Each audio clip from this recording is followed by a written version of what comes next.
கதைகள். நாயின் நன்றி.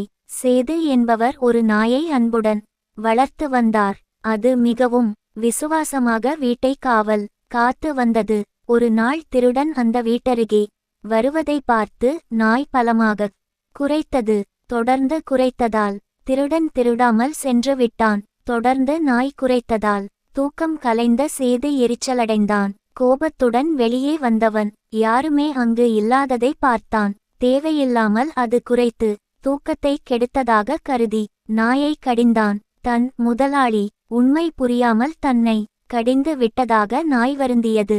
சில நாட்களுக்கு பிறகு நள்ளிரவில் திருடன் வந்தான்.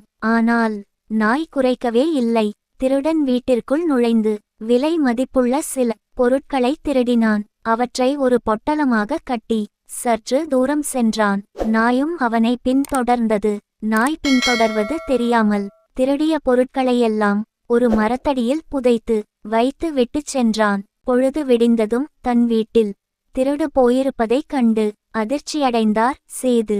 முன்னொரு நாள் நாய் குரைத்த போது தான் அதனை கடிந்ததை எண்ணி வருந்தினார். நன்றியுள்ள அந்த நாய் தன்னை வளர்க்கும் முதலாளியை திருடன் பொருட்களையெல்லாம் புதைத்து வைத்துள்ள இடத்திற்கு கூட்டிச் சென்றது.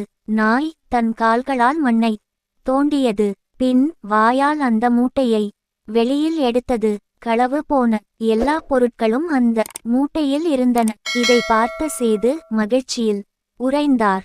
நாயின் நன்றியுணர்வை எண்ணி நெஞ்சம் நெகிழ்ந்தார்.